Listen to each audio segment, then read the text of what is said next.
Hey everybody, we're back with another brush sauce critique session, and I've got both Adam and Jess with me today to help me out. I'm gonna try not to interrupt everybody, as I always get yelled at for in the comments, and we've narrowed it down to 10 this month. Our goal is to spend about 5 minutes at least, on each of these. So the theme Yeah. was like 1900s trains, prisoners, and mines. So with Yeah. that said, yeah, we're gonna get going. All right, get that going. Let's start with Thomas's piece up here. Oof.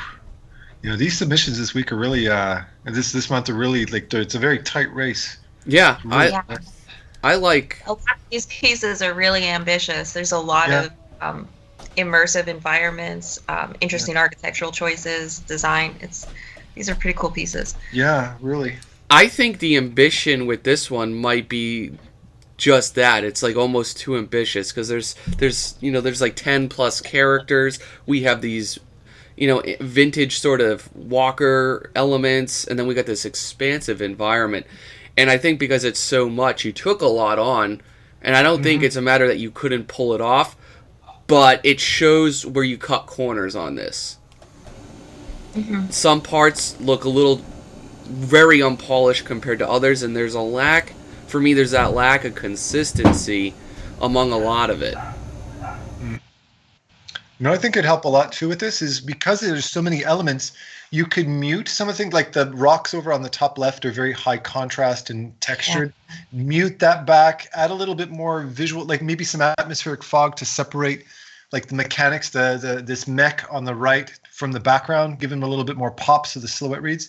Just kind of controlling the values a little bit more and controlling your textures will create a little bit more clarity. And that way you can keep that and not you can keep a lot of this information, but it doesn't distract as much, right? Yeah, The guy in the foreground too. Sorry, just go ahead.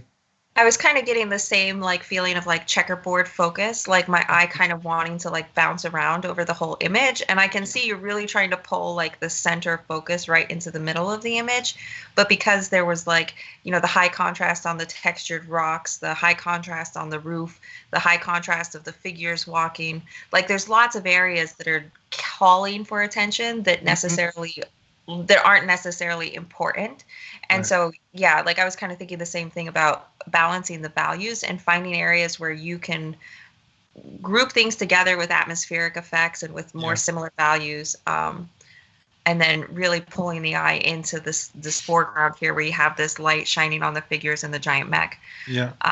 And another thing I think that is doing that is the colors, because you have kind of this like really like cool tealish blue green color scheme to everything. And then in some places you have like these warm reds where there's Yeah. the mechs, and then you have like this almost like acidic yellow in the background where you have those structures coming out. And then like before he started doing the atmospheric effects, like up on the roof of the buildings and stuff, you started getting some areas where you were getting pops of like a reddish hue.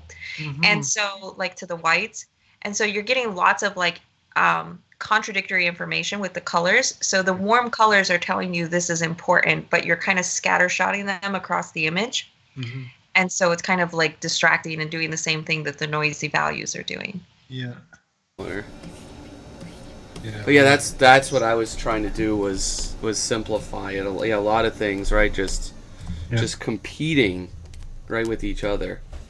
So like even this, the top, yeah, and then I wanted to grab this Yeah. shape, which Backing it all back. Yeah. I'm double selecting it at this point, so it's gonna look a little jank, but right like that you could take all of up there, and then right, you're losing Mhm. force a lot of it as shapes, and I often refer to this as shapes of atmosphere rather than a lot of Yeah. deliberate right direct deep. So but that's the first thing, Jess, that you mentioned with the colors is I started pulling saturation out of that and then getting like a little bit more of that immersiveness into it, and then it's just a matter of finding those shapes, right, and shapes of light, shapes of dark that we really want to kind of pull out. Like if we want to really vignette right that there, we could then bring in right those shapes of light. Where the heck is the hairbrush, by the way? Right here. Right, like so, right, we can bring in right, the atmospheres. 'Cause if you get like a nice thick atmosphere like this anyway, right, very volumetric, right, we're gonna see it. So see, like that looks terrible. But if we if we go to hue saturation, right, bring that. I always go a little over on the saturation myself, and then bring that down. And then I think if we play with like a little bit of that right blending mode, we'll go a long way on something like that. Usually right, a combination of that and then getting the physical side of it, which would probably be like a normal layer or something like this, where you get like a little more punch into it, more atmosphere, even more, just less is more, right, with like all these guys and stuff. So for me, a lot of this image comes down to how much can we get away with not showing, because it's so ambitious. Yeah. Notice too, something Tyler's doing as well is notice that Jessica had mentioned the acidic yellow. Remember that yellow is the only yellow in the scene, and when something's an anomaly, it becomes a focal point. So you were kind of drawing people to something that wasn't really selling the narrative, where now Tyler's pushed that yellow into where he wants you to pay attention, which is the prisoners, right? And it's also more repeated in the yellow light now, so it feels more meaningful to the rest of the image. Yeah. We're gonna have to move on, but great submission, very very ambitious. Definitely got us talking. That's for sure. Yeah, it was a good one. Yeah, it's a really cool piece, and I think that once you just like pull some of the stuff back together and simplify into bigger shapes, it's going to be a really, really nice piece. Structured, so we can spend a little more. What hell is this is okay. Jesus, we got this as an example. Like this is like the train to hell. One step, dogged in. Like stay on theme, because this has got a lot of the themes, but we weren't going to go to demons and we were going to the hell. You're getting a tour in Alex Jones's mind right now. We wanted to mention that we almost didn't pick this piece because it deviated so much from the theme, but a lot of work was put into this. This is a really nice piece overall, so we decided to include it in the 10 this week. But moving forward, like if we have trouble picking a piece or like have too many that fit the criteria, ones that don't fit the theme as much, will probably be ones that get cut. I would simplify a lot of these shapes, dogs, and it gets very busy. A lot of them are riding out to the side, so I would simplify a lot of that. I don't even know how to simplify back here. It's crazy. Yeah. You remember that the texture, when you get a lot of contrasty textures and stuff like that, that creates a focal point. And if you've got that, it pulls your eye. It's like Jessica said, it's a checkerboard kind of way of looking at it, where your eye's just kind of going everywhere. So you want to keep the most rewarding, most interesting shapes around the focal points, right? Mm-hmm. One of the things that I'm noticing is that the smoke is kind of doing a lot to be distracting in the image rather than helping the image, which smoke is wonderful because smoke has no like real shape or form. So you can use it however you want to design a shape that adds to the image, that moves the eye through the image in a meaningful way. And so like think about what kind of shapes like moving up and like connecting the eye to the devil would be interesting. What kind of shapes breaking through the top of the canvas would be interesting. And rather than just having this big like cotton ball straight shape going directly up that doesn't really add anything to the movement or the gesture of the composition, you can really play with and design that to whatever you want, whatever abstract shape best serves the image. Yeah. I'd also added, you created a nice focal point with that contrast where the devil is. I would open up it a little bit more, so he's not claustrophobic in this tight space. Just give him a little bit more of a stage there, so he's not creating too many tangents with the area around it. There's a lot of very strong iconic imagery, like even the train cars full of people, which is kind of very unfortunately but powerfully kind of reminiscent of the Holocaust and stuff like that. It's kind of makes me think about that a little bit, which is a very heavy image to look at. Now, I think that like seeing the work that Tyler's doing on it, I can see now, and I didn't notice before, that you're trying to show almost like a river of fire going back behind the demon. Oh, okay. And Gotcha. I think that it might actually be distracting. Like it's creating too much noise back there when Mhm. really just framing the demon in the clouds, the smoke and the fire, you could get a lot more of a visual impact than whatever is being added narratively by trying to create that like Yeah. river fire back there. Sorry, I'm getting slammed with things. Yeah, simplify, Adam. Like you said, like the river's got to go. This shape needs to all be simplified. I was trying to show like that's like a dark cloud. It's like if you look at fire, big fire pictures, right? Like from like Mhm, California, you see the light from the fire, like Yeah. illuminating the forms on the smoke, and that's not that's entirely not evident here at all. So it's just like you'd have to get in there and be very deliberate. Deliberate, I think is the word I was looking for, and then simplify, right? Everything around that guy, and use all your atmosphere, use your shapes to create that emphasis. So again, most of what I did in this middle section, right, it's just simplifying. And then like removing icicles, because this is almost like it came out of here, the earth just split open, right, and then it's coming down, which you wouldn't see icicles like that, like in a moment's set piece, I guess, like this.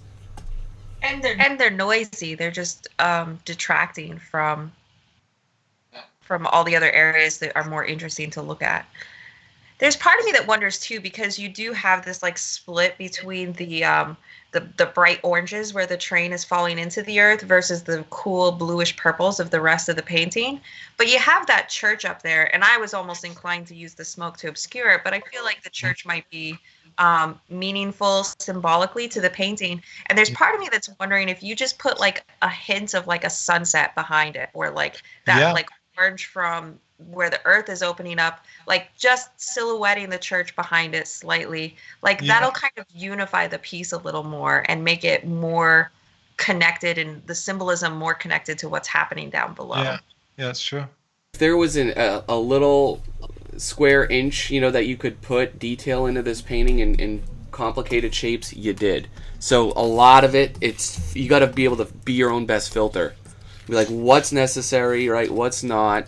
And fight, right? Fight for what's important in a scene. So like, right, we could gradually bring that up, but like, cause see the pinks, right? Subtle pinks on like a sunset would tie it back in thematically for what you got going on down here, and it won't look so, or as abrasive.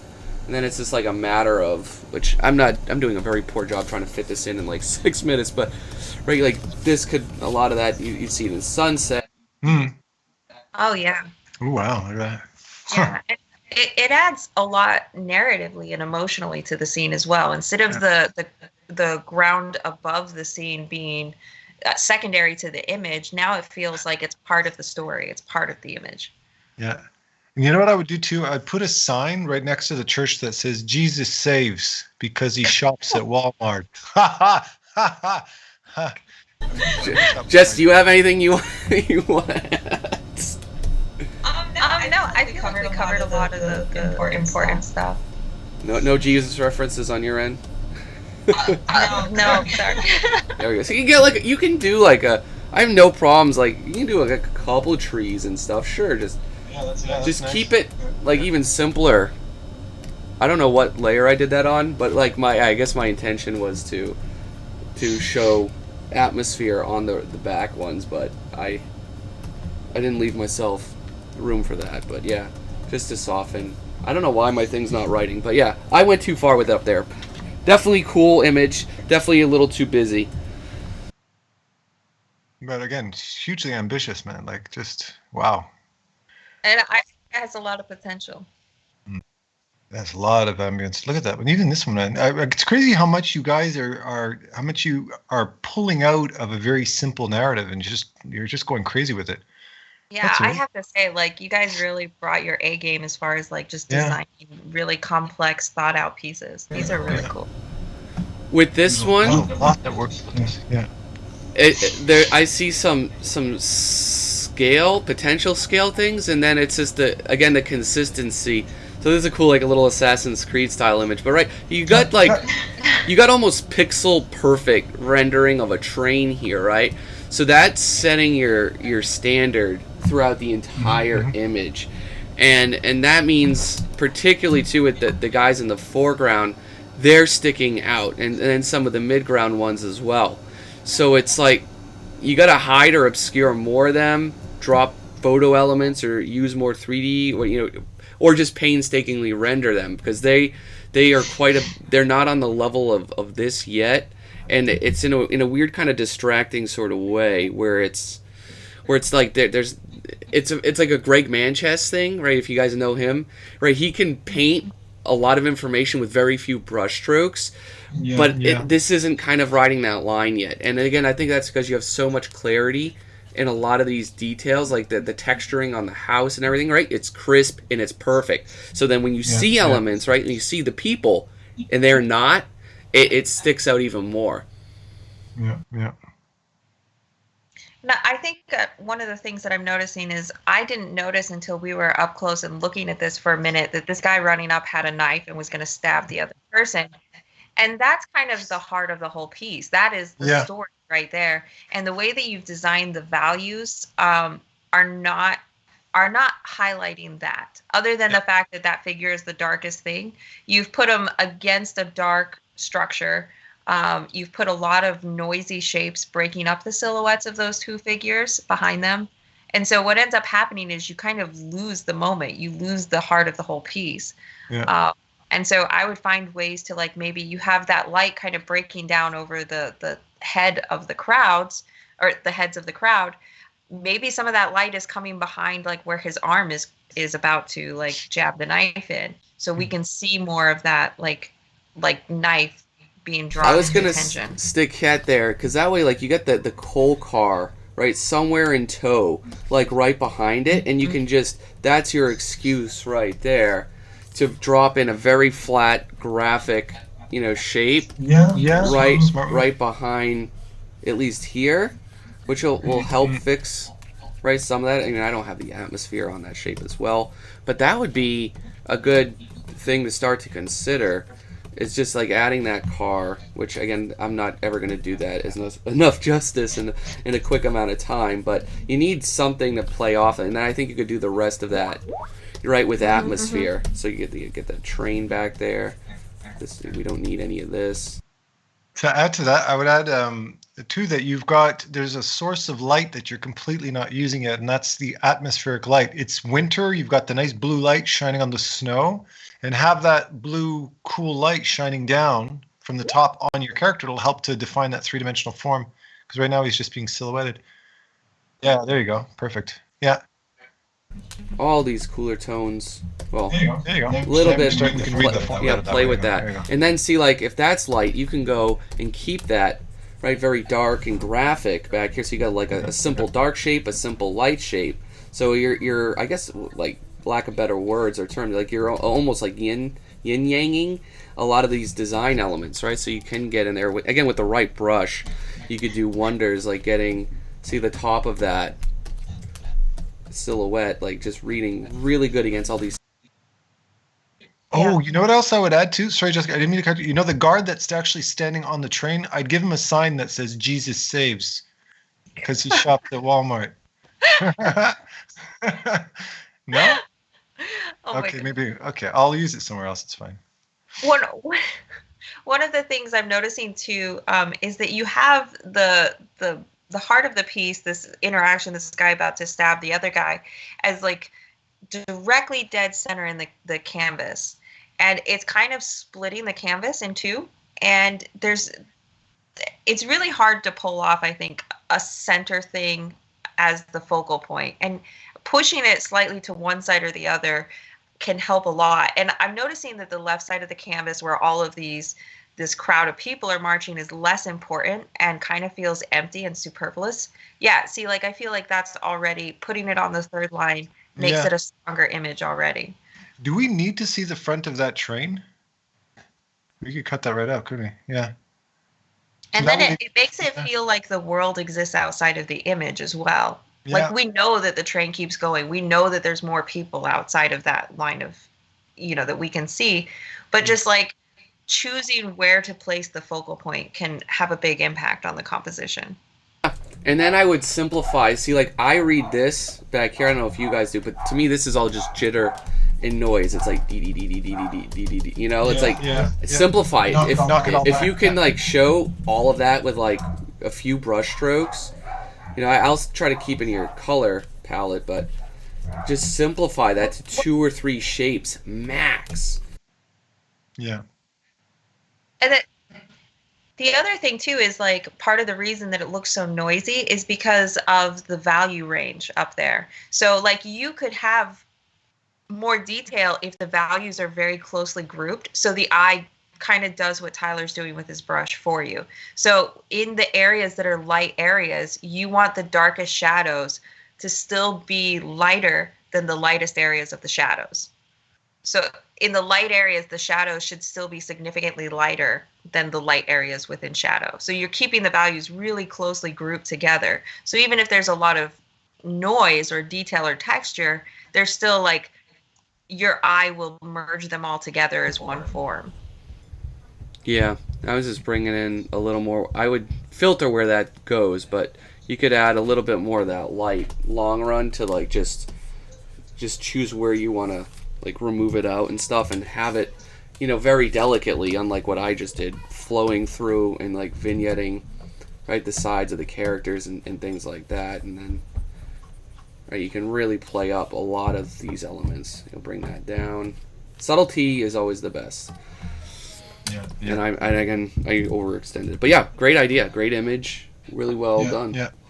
Very, Yeah. Again, hugely ambitious.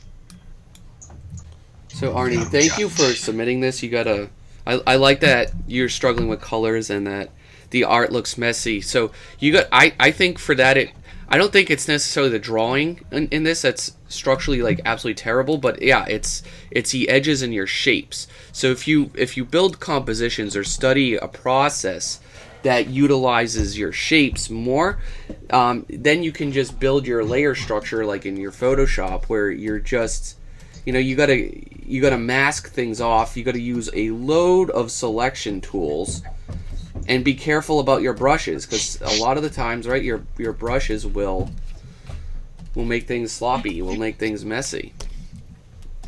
What do you guys think?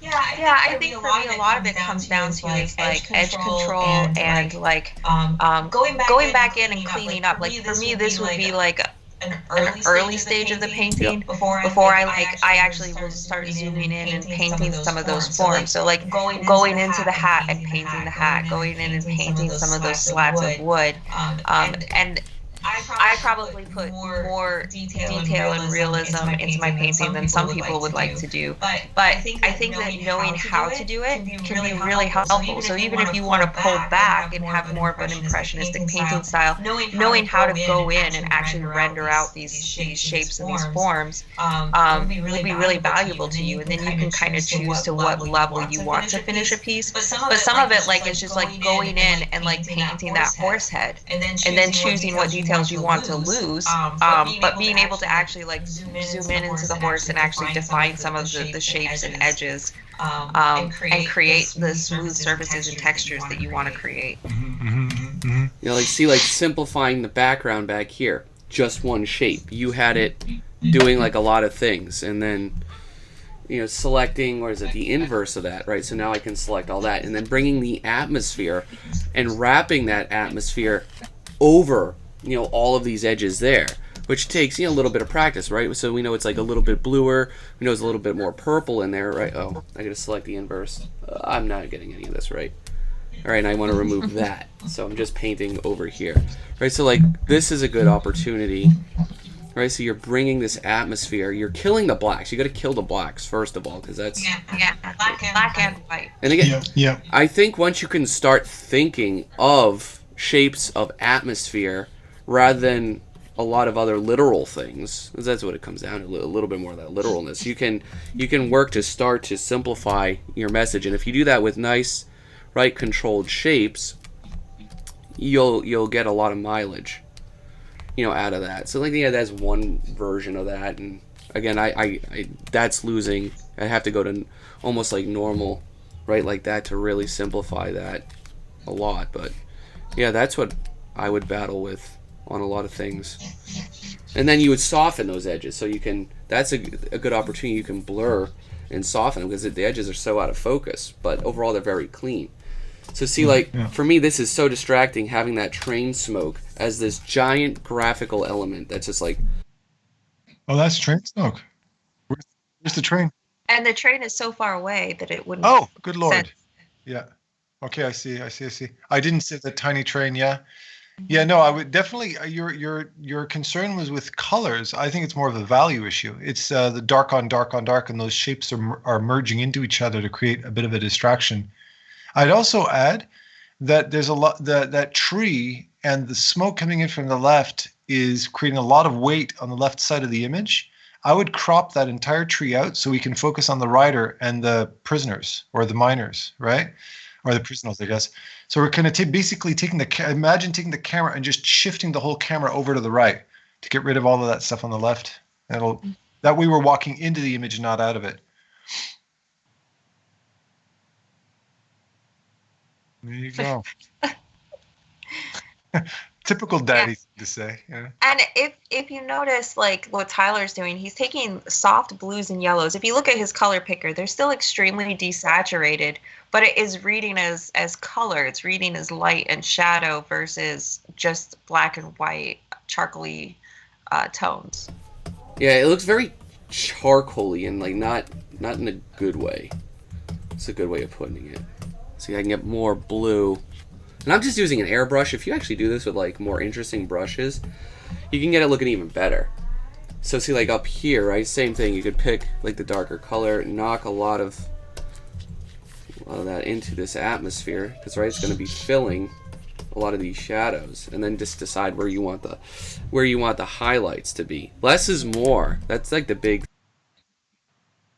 And looking at the image now that like the tree's been removed, like obviously there's a big empty space over there that makes it feel like that side of the image is redundant. And I think that if you had like another shape, like the silhouetted building shape that you have, kind of framing the other side of the figure, like almost like mirroring the structure on the other side, so you get like kind of this framing in of the two buildings, kind of opening up and leaving this guy on the horse showing through, you might get more. It will feel more like a natural composition rather than a tree stuck in the corner, because otherwise that side looks empty. Yeah. So bringing that in and then fixing what I've destroyed over here, which is the shapes, the characters and silhouettes. You'd have to get those back and all that good stuff. But yeah, it's simple shapes. The color is going to come in time, and that's not going to be easy, because right now you're working with too many grays and not like neutral colors, but straight up grays, and that's part of the problem. So I don't know if you're working in value and trying to convert that to color, but it's not working yet. One of the things that you might want to try is, instead of going to like pick a color that's going to be your light color. Like in this case, let's say it's a yellow.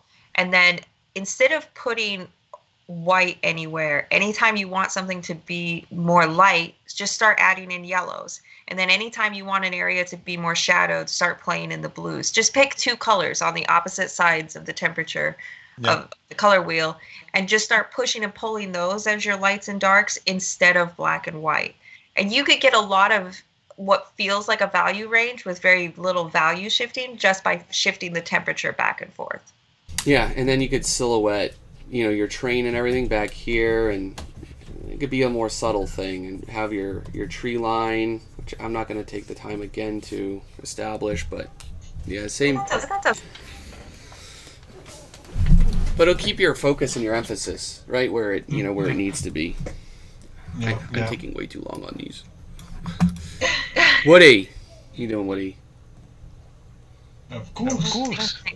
Never fails. And this is a bit of an odd compositional choice for me overall, because mines are very claustrophobic. They're very narrow, very low, and we have an action sequence, right? We have this, and this. This is all in the bottom half of the composition, pretty much rendering everything up here completely void. You know, like we're losing the guy's ankles, and when you're doing that, when you're telling the story like this, and you're opting to cut the bottom of the guy's feet off to emphasize all of this, you know, is it about this joint? Is it about that structure? Or is it about these characters moving in sequence? You know, you have to prioritize. But and then the same thing in regards to the composition. This is dead center. It's going like this, which is tangenting up with this guy, almost creating like a weird equilibrium too with these two. It's just, for me, it doesn't work compositionally. Yeah, you always have to be careful of the center, cutting the image in half, either vertically or horizontally. And it's very easy to do by, you know, keeping everything important on one half of the image, or putting something that divides the image directly in the middle. And that should usually be avoided unless it's like a very graphic composition that's built around the central quality. Yeah. And remember, you got to be careful to silhouette your characters too. So if, like, for instance, the use of atmospheric, when you're dealing, like, right, the challenge you have in this piece is that you have this deep wooden structure, and then you've got characters that are wearing that old leather, you know, like the old kind of hiking outfits or military outfits and stuff like that. So it's dark brown on dark brown in a dark area, in an unlit area. So you can using atmospheric, you know, think of like a snow blowing in the air, things like that, creating a bit of a mist behind the character to create some kind of separation will help those silhouettes read. And the other thing you want to keep an eye out for, if you're not doing that, then the other thing I would do is frame them in an opening. You don't want to put them behind a heavy dark structure. You want to put them in the opening so that it draws attention to them, because you've kind of placed every one of your characters in front of a dark structure, which means we're losing them all, essentially. Right. And you've created an opening. You've created a window where there's a vista of light, and then you didn't put anyone in front of that to tell us that was important. Yeah. The train out there, which is, I like that idea, but again, I think if you have to literally rearrange like the entire composition using every element that you had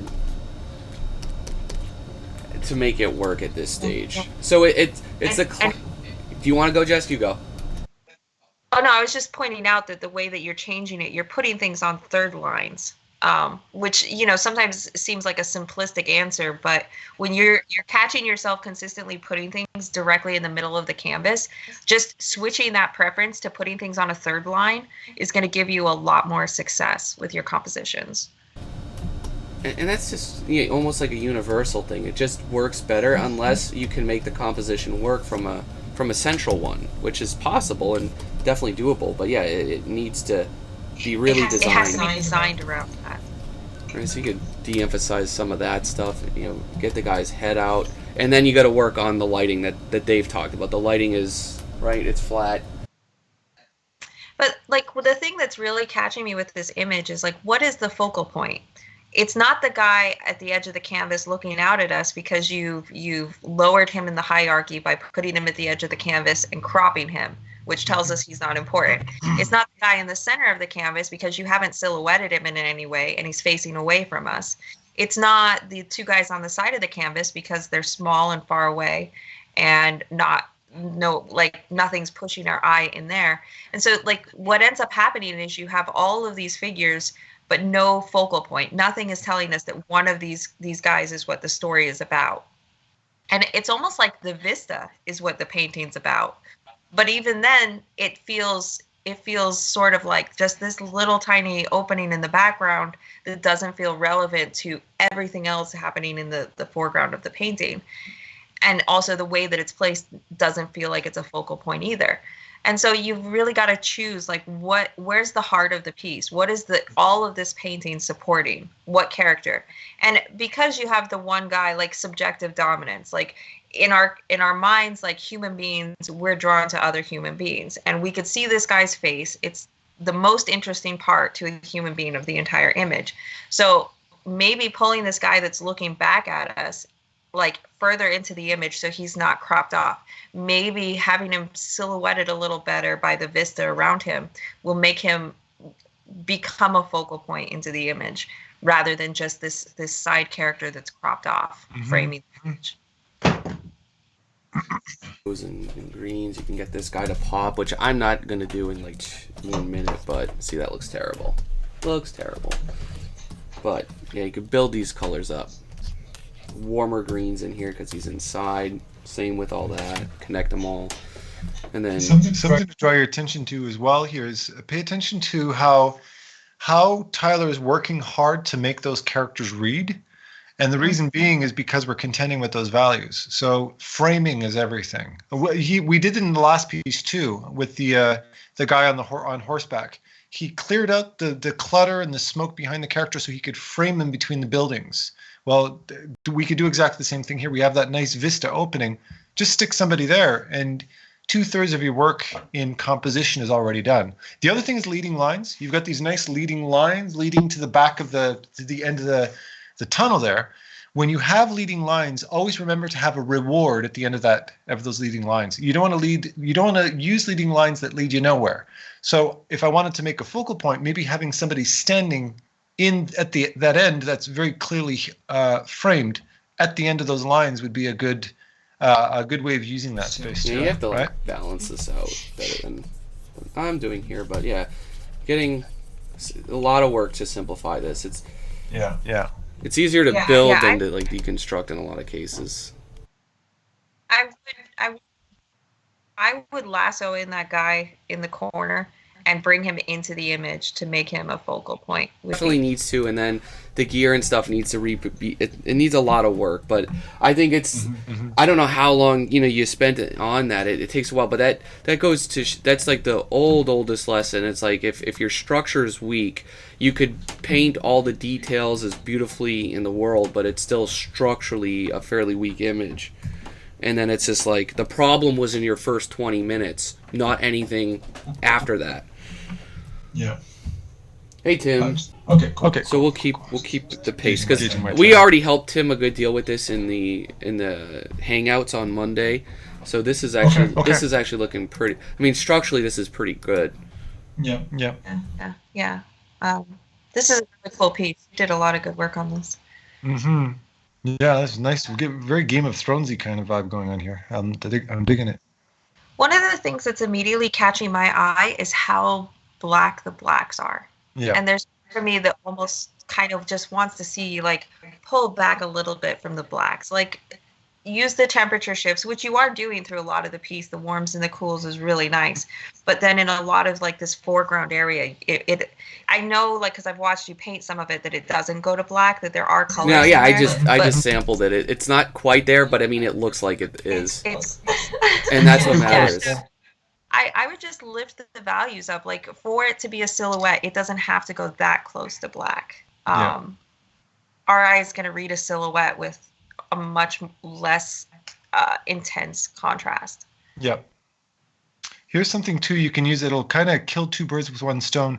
In the background, you have you're kind of going through you're coming through the exit of a tunnel, and there's another tunnel at the end.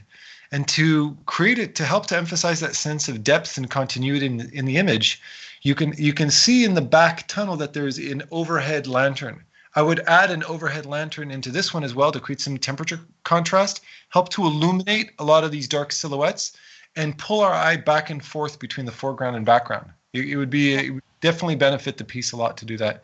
That way we're not seeing just a black silhouette. We're getting a little bit more form in the shadow. Recommended for her to do, and she did it, but extremely modestly. Like I was like, light the back of this horse up. Let's see some yellows and oranges on this wall, stemming from a light that's out of frame. And she just didn't go. You didn't go far enough, Tim. Yeah, she did it very subtly, very softly. Yeah, just bold. Be a bit bolder. Yeah. Oh look, all that information's coming back. I didn't even see any of that stuff. Holy Moses! Don't forget the Jesus save sign on the wall too. That's very important. Is that an old joke? Am I killing it? No. I would simplify. I don't like that. Maybe that's me. Maybe that's me. But I just bring it. That could be atmosphere. Yeah. You could say all of this with less. Yeah. All of that. Guys, very little. It took very little to really push this piece a lot because there's so much that's working here. Well, Mondays and gets the fix. I would Yeah, add a bit of light to the prisoner too, because it's not clear that that the prisoner's handcuffed in the back. Oh, right here. Yep. Yeah. Get those yeah, have- just have speculars. A bit of that torchlight hit him. torchlight hit him or something, or even have that character maybe. Well, no, it wouldn't make sense with the lighting you got there, but just to have maybe a bit of a rim light coming from the sun hitting off the top of the prisoner, since that is what the kind of story is about. Somebody being escorted. Yeah, and just to give a little more information to those shapes there, I think the rim lighting could do a lot to just pull in a few more details without breaking up the silhouettes too much.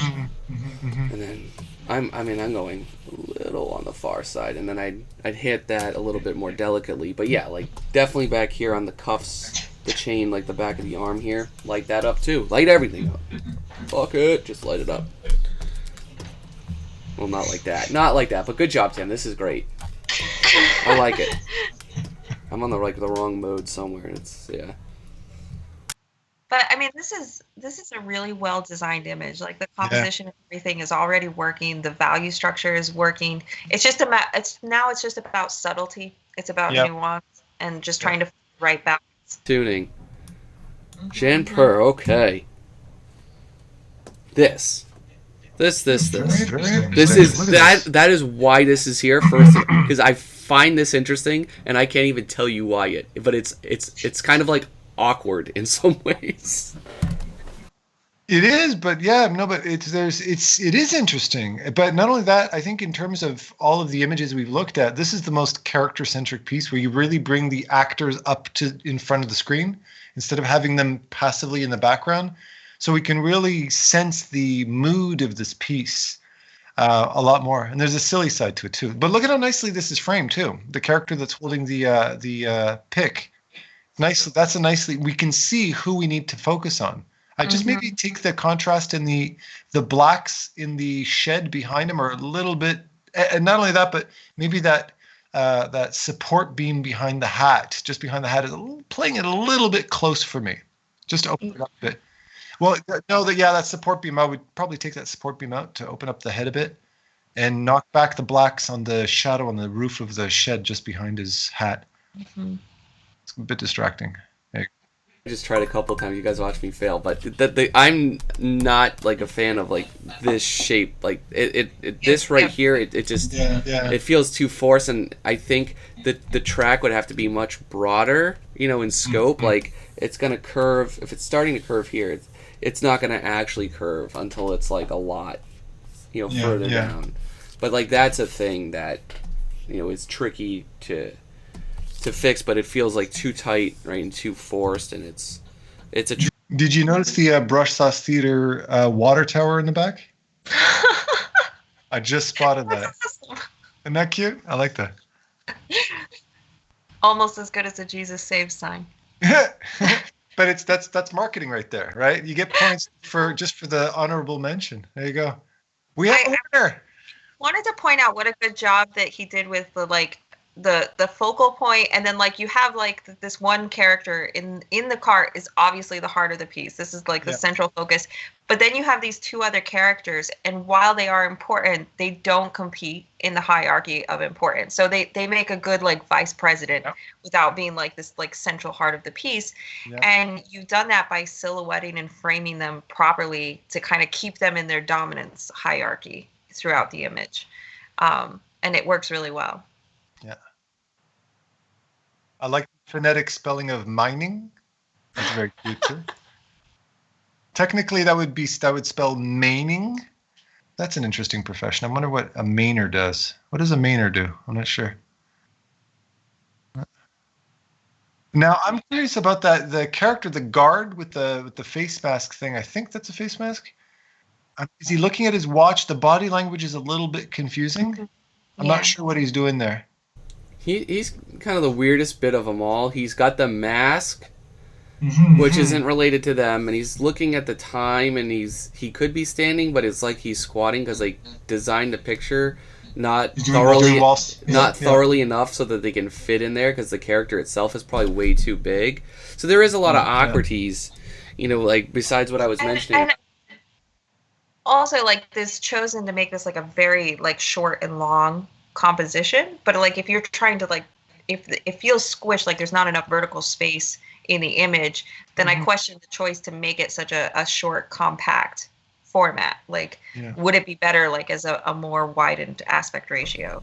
Or taller. It's like the track would be coming down to there.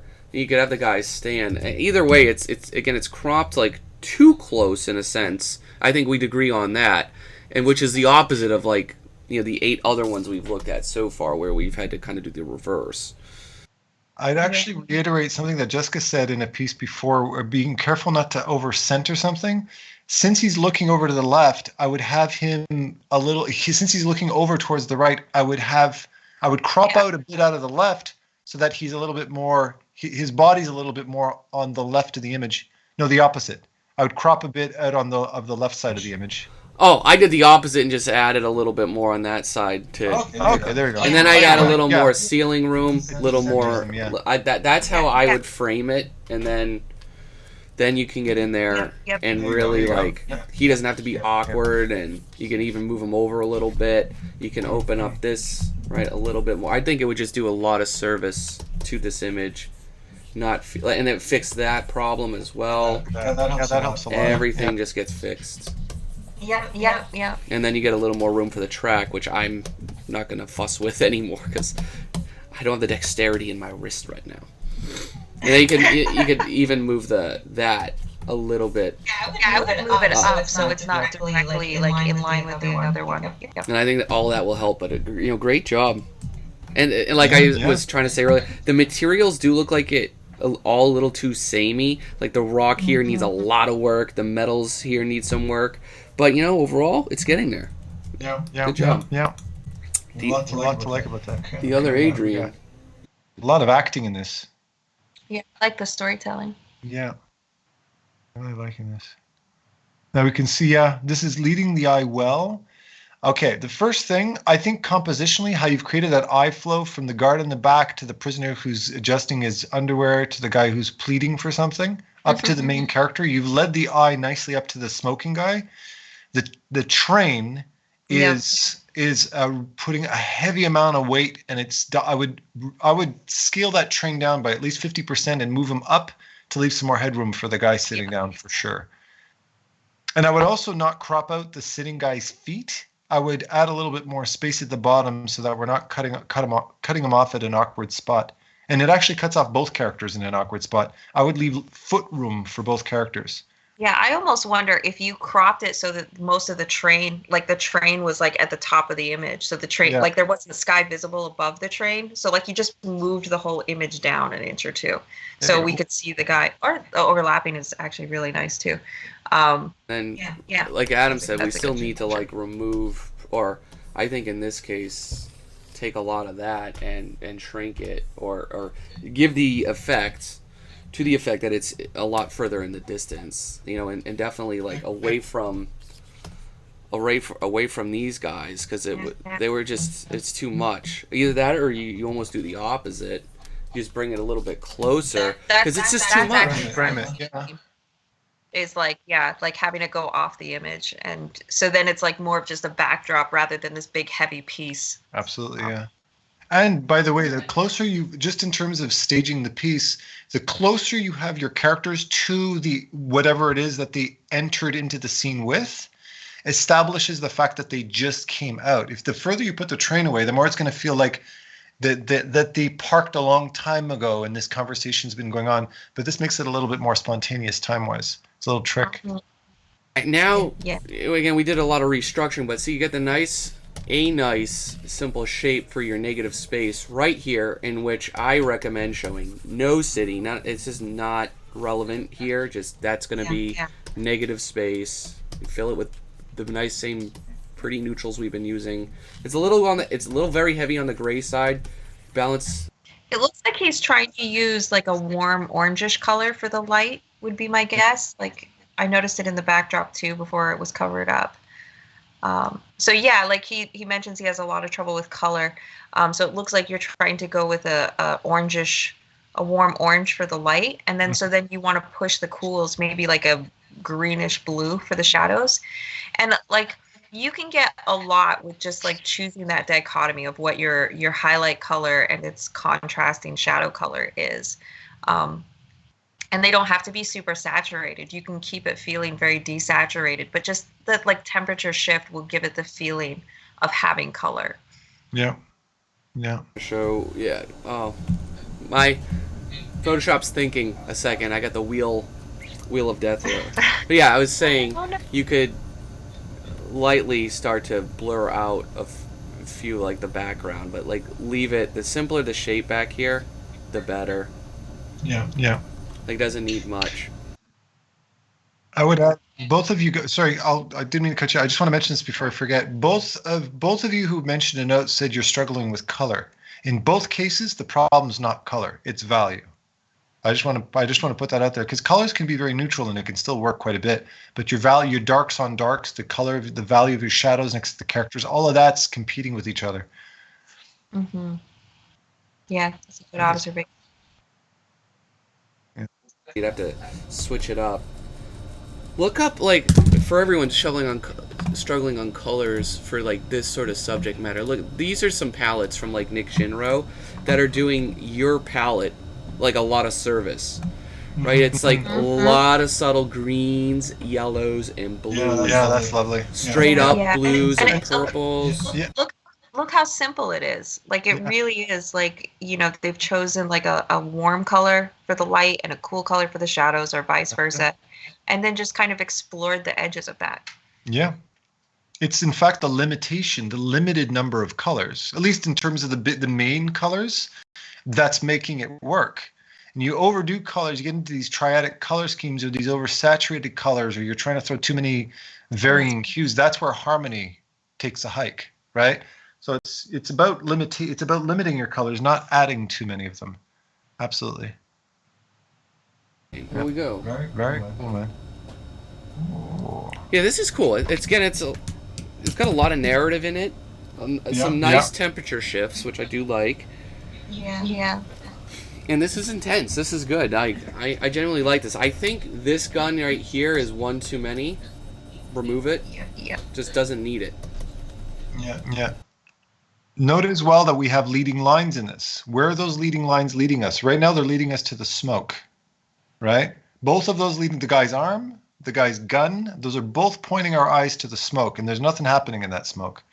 So you want it to maybe point to the train or point to the prisoner. Think about it that way, right? Those leading lines are very important, especially a big bold gun in the foreground like that. That's important. Is that Indiana Jones? That looks like Indiana Jones. I almost feel like even if they just pulled the gun up so that it was more of like a straight line, so it was a framing element rather than pointing down to the train. The train is so black and it's like commanding attention because it's so contrasting and dark compared to everything else in the image. Yeah. So like when you have all those lines pointing at it and it's already like the point of highest contrast, it's really going to compete for attention. Yeah. See, I would knock that train back too. Like drop that in. One of the things about this piece, though, that I think is really good is the acting. I feel like a lot of the other images we've looked at, the poses and the figures haven't felt natural. And this feels really well referenced. This does feel like these are actual poses that people would take, interesting dynamic shapes and gesture to them. I really like that. No, that's I'm glad you said that. I was fixated on these other, but it's got the best acting that we've seen of the lot. You know, like really, really damn good. Like it takes most people a good amount of effort to get that quality right of acting, in a shot. And also the breaking up, like the negative space of the shapes and stuff, the silhouettes of them are very interesting. It's not just like, the shape of a guy standing, like shoulders and head and then blob underneath. You've got like interesting ways that the arms are parting and creating more dynamic shapes between them. It's really nice. I would mention one of the things I find, I agree wholeheartedly with the acting is very, very authentic. I would add that the actual placement of these characters just as forms, these big, bold, dark forms of all these different characters are overlapping each other a lot. And that's a little bit confusing. I'd create a little bit more breathing room between characters so their silhouettes read a bit better. because the elbow of the guy holding the gun and the shoulder of the guy just behind him with the pick, and the pick is right up against the guy's face, and the two shovels of the guys next to the tracks are overlapping each other. So there's the mountains behind the character are kind of creating a tension with the head, which is creating a tension with the buildings. So there's a lot of clutter. So space it out just a little bit more. I almost get the feeling like this picture is just like really like everything's crammed in there. Like there's not quite enough room for everything. And I wonder if this was a landscape picture rather than a portrait oriented picture, if that would help, because then you get room. The guys have room on the edge of them. They don't have to be cropped. There's more breathing room. You can create more leading lines because you have more space to point the eye back towards those central figures rather than, towards like pointing out of the picture where the train is. It just gives you a little more room to work with and make things feel a little less claustrophobic. I was thinking of that early in, but that's usually for the last resort I'd go to for a recommendation like to completely redo that. But I mean, I couldn't agree more. I really could, because like it's all like so much in such a tight space. Like you could give it all a little bit more to breathe, right? Like you take this guy, he can now stand right here. This guy can stand right there. You can move the fuse box right over here. All of it just breathes. You can take your atmosphere, beautiful atmosphere. You can then pull and lead with some of the flowing lines of the sky and clouds, and it will just make it work. You could put a couple trees here for overlapping some of those shapes. Beautiful stuff. This is a really cool piece, though. I think that it has a lot of potential. All right, Sarah, last up. All right. Seta. So a much cleaner image here. The colors look great, right? It's very clean. And again, so this, why I picked this one too in particular, because it does contrast a lot of the problems that we looked at prior, where people are struggling with color, when people are struggling with the simple clarity of edges and shapes. This has all that. But for me, what this really lacks is that movement and the flow of that. We kind of have a guy arbitrarily here. I mean, he's looking and connecting at the train, but the train's moving out. But like, it's hard to really peg this toward the movement in the scene overall. Like the train's just running out, like this kind of goes here. I think that part of the composition, I'm dropping money. I will say, as far as movement and gesture goes, I agree. Most of the picture feels way too static. But one of the things that doesn't is the smoke. And I feel like this is one of the few images that has done a really nice job of designing smoke. And it feels like a whimsical, creative design choice, the way that the smoke has been played with. And unfortunately, you have a bunch of those trees that are overlapped, that are between the character and the train, are doing two injustices to the painting. Number one, it's blocking the train and the smoke, which are real eye candy. But it's also creating an obstruction between your character and his focal point. So the character's looking towards the train, but there's all of these visual obstructions. Think two-dimensionally. Forget about the depth of the piece. And two-dimensionally, he's got a bunch of dark trees blocking his view to the train. So you'd want to mitigate that a bit, knock it back. I had actually wondered if it was intentional, because it was so like such a staccato pattern, if it was meant to look like a jail or meant to look like in some way. Gosh, that's why I got you on this roster, Jess. I can't. My mind doesn't even go that far. Damn, like you're. I'm sorry. I always look for like symbolism and things. So I saw like the pattern of the shadows and the trees as being like almost like a symbol for him still being in jail or not being free. Yeah. That's actually a good point. But that's a symbolic question. But compositionally, what's happening is it is creating a lot of like just a static shape that's making it so the image doesn't have like a nice gesture or dynamic flow to it. So the utility, even if there is an interesting symbolism behind it, the utility is still distracting. Yeah, there's a lack of overlaps. There was too many verticals, too many horizontals, not enough movement with the diagonals, and that's what I'm trying to like. All of this, like maybe these rocks should come a little more like that. You could do more with the. This is really blue. That's on me because it was too blue to begin with, right? So like that's like hardcore, all the blues, right? Yeah. Max saturation. I had to pull a lot of that back. and then start to balance a lot of these things. And then again, even like down here, take some of that light, rim lighting the form, keep that up there. Couple less trees, honestly. I think, like you mentioned, like that might be debatable, but yeah, that's where I would start. And then and that one in the middle, like the one right in front of the train, I feel like that one has to go. Like that one is in itself is extremely the one I added, or this one. No. Yeah. The one right in the middle of that vista. I feel like. I mean, all of like the pattern of them was distracting, which I think you fixed by adding some bigger ones in there. But that one that's overlapping the train in particular is extremely. No, I agree, and distracting. I would take that, and I'd bring the train in, a little bit more, right? Get rid of this shadow shape, fill that in, remove this one here. This should be like a nice little clearing. I think maybe it needs one more level of narrative on this end, like. Something, anything, like footprints, like some leftover ammo, maybe like little bit more. I feel like it leaves a little too much like question mark as to like why is this guy standing here. There's no clue, there's no Connection. storytelling that's going to say who is this guy, why is he standing here.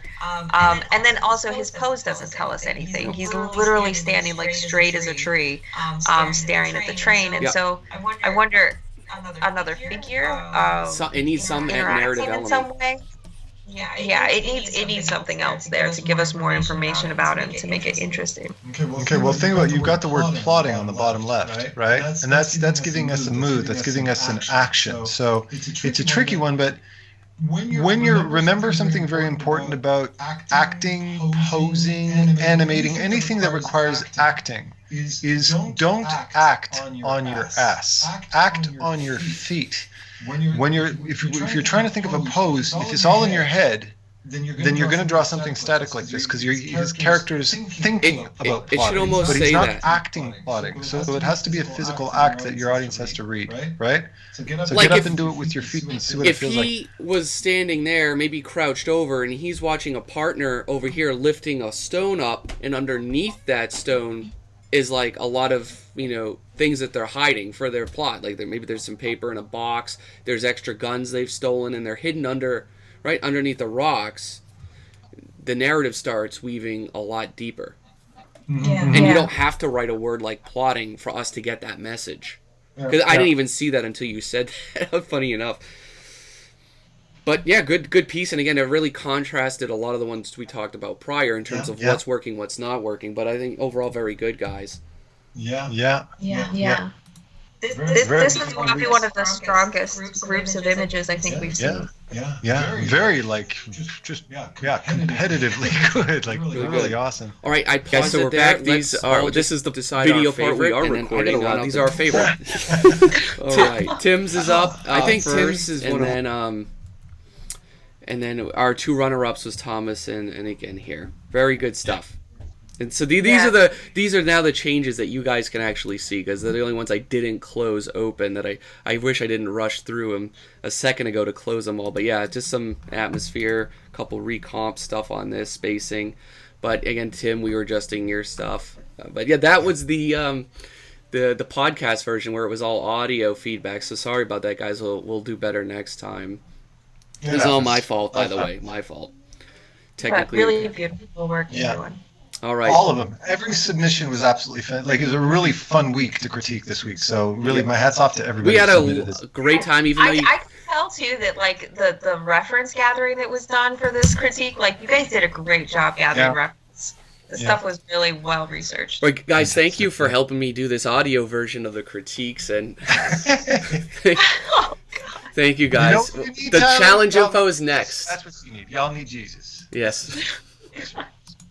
Hey guys, the next challenge details is over on the Discord server, link below. You can check it out here. It's called Journey to the Savage Planet, and basically you need a few components, of course, with this, and that's a savage beast, something that feels prehistoric, a human encounter with them. Try to think of is it going to be good, is it going to be bad, is it going to be neutral, or who knows, and some sort of classic or retro style space vessel will also help.